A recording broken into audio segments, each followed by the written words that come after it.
Ngayong hapon, babalikan po natin ang isa sa pinakatinutukang episode ng Wish Ko Lang. Ito pa ang kwento ni Tonet, isang mapagmahal na misis na minamaliit dahil kulang daw sa ganda.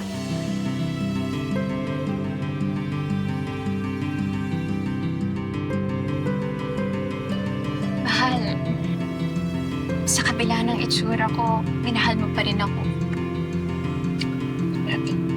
Mahal, hindi importante sa akin ang panglabas na niyo. Mahal na mahal kita.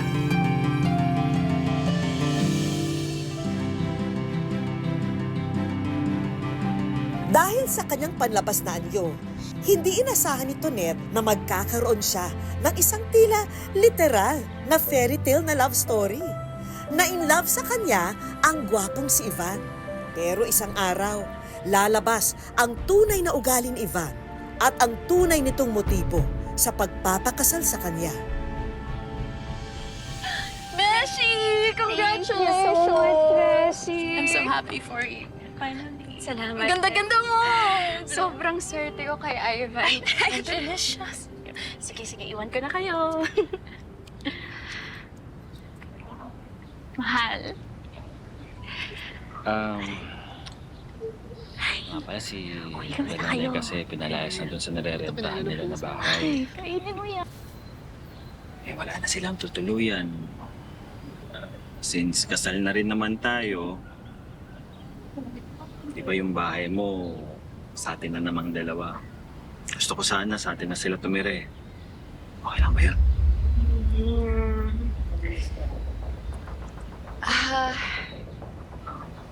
Sige, mahal.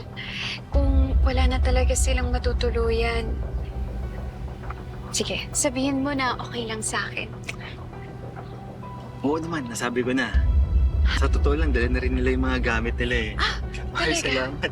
Salamat, napakabait mo talaga. Thank you.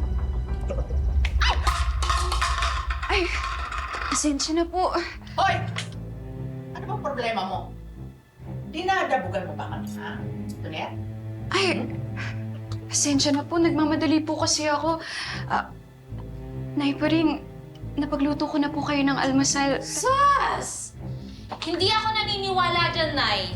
Nagdadabog yan dahil kasi dito tayo nakatira sa bahay niya. Para yun lang? Ang yabang mo naman! So, ina-expect mo nakikilos kami dyan? Eh, bisita mo kami, di ba? At saka, akala mo naman, masasarap yung mga hinahain mo sa amin? Eh, puro lang naman hotdog at saka itlog lagi. Nay, pasensya na po. Nahulog ko lang po talaga yung plato. Tsaka, ito lang po talaga kaya ng budget ko eh. Kung ayaw niyo po yung pagkain, okay lang naman po talaga sa akin kung bumili po kayo sa labas. Ano? Ano? Yan.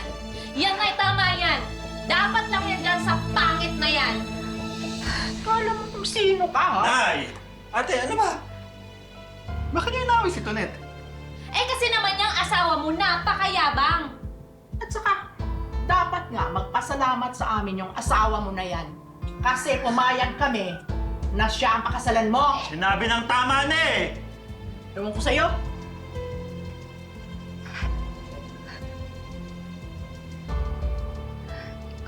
Okay ka lang ba? Baka malate ka pa sa trabaho mo. Ba? Mag-iingat ka. Sige, mauna na ako.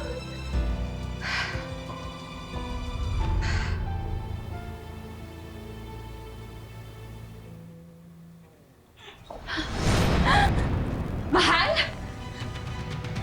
Sino itong babae kasama mo? Nang hiwa kayo, ha? Wala hiya ka!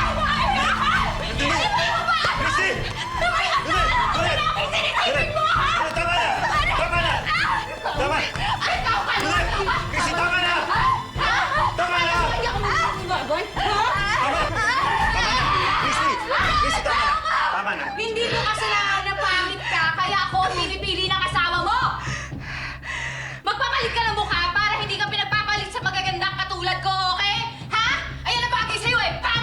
Tama na. Sige na, umuwi ka na muna.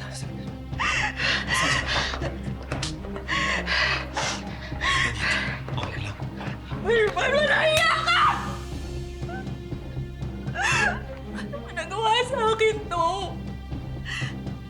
Ginagawa ko yung lahat para sa'yo! Nagsasakripisyo ko para sa'yo! Ginagawa ko para sa'yo! Paano mo ako gawalokohin, ha? Sorry, ito ko salamat. Hindi ko sinasadya. Dahil mapangit ako! Kaya naghanap ka ng iba! Ayun! Bakit? Bakit? Asawa mo ako! Paano mo ito ginawa sa akin? Ayun! Bakit? Dahil mapangit ako, ha? Sandali! Nay, nakita ko si Ivan na may kasamang ibang babae dito sa bahay. Para yun lang! Wala kang karapatan na saktan ng anak ko! Ako po yung niloko. Bakit parang ako pa yung may kasalanan? Lagi kang wala dito sa bahay! Lagi kang busy sa pagtatrabaho! Eh natural, maghahanap ng iba ang anak ko! Lalaki yan eh! Sumusobra na po kayo sa akin, ha? Pinapadir ako kayo dito. Pinapakain. Ako po ang nagsasakripisyo para sa pamilya ninyo. Sumusobra ka na! Hayaan mo! Pag nakapagtrabaho si Ivan, papabayaran ko lahat ng mga pinakain mo sa amin! Para manahimik ka na! Day! Day! Sandali! Sandali! Ate! Ate! Ivan, papabayaran ko lahat ng mga pinakain mo sa amin! Para manahimik ka na! Day! Day! Sandali! Sandali! Ate! Day! Ate! Ate! Day! Dami na! Day! Yan! Yan ang hindi sa itsura mo! Inigoro! Sige na! Sige na! Tama na! Sige na! Sige na! Sige na! Ayan! Bagay sa'yo yan! Bes, totoo naman yung lahat ng sinabi ko. Ayan! Ayan mo siya, oh! Hulihin niyo! Hulihin niyo yan siya! Teka lang. Ginagawa niyo dito, ha? Teka lang, bakit yung kaibigan ko yung huhulihin niyo? Eh, yung malanding yan yung kabet. Yung kaibigan mo ang may atraso sa akin, no? Dahil pinost niya, nasira yung pangalan ko, tsaka madami akong trabahong naantala. Kaya dapat lang magbayad yan ng danyos eh. O kaya, ipakulong. Kaya naman, sige, hulihin niyo na yan. Hala, Ma'am! Ma'am! Huwag kayo na yung wala niyo ba ako Andiyan kasalanan! Ma'am, wala Si siyang Tonet na nga ang kasalanan! niloko. Siya pa ang nademanda. Bagsak na bagsak tuloy si Tonet sa buhay. Yung sapatos ko. Miss! Miss, sorry. Ay, Hindi ko sinasadya. hindi. Okay lang talaga. Pasensya na rin, Okay ka ha? lang? Nahulog kasi yung sapatos ko, eh. Ito ba? Ay. Sige, ako. Salamat po. Okay ka lang? Gusto mo hatid na kita sa inyo? Wala na akong mauuwian eh. Sinira na ng asawa ko yung buhay ko.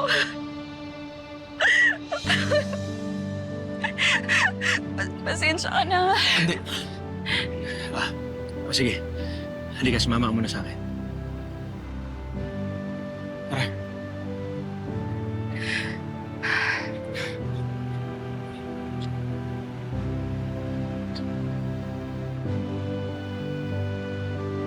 Salamat.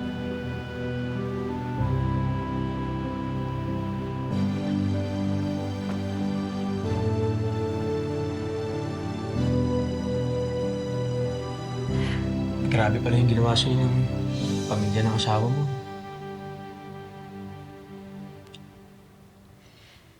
Pero kailangan ko talaga mabawi yung bahay. Pamana yun sa akin ng mga magulang ko. Tsaka, hindi ko pwedeng hayaan na mapunta sa kanila yon. Sige, ganito na lang. Tutulungan kita. Ano ko, wala na akong pag-asa eh. Wala naman akong pera para mawiin yun. Tsaka, alam ko sa sarili ko. Alam kong pangit ako. Ano, sobrang hirap na mabuhay nang hindi ka maganda. Tumingin ka sa akin. Akong bahala sa'yo. Plastic surgeon ako. At kaya kong pagandahin yung mukha mo.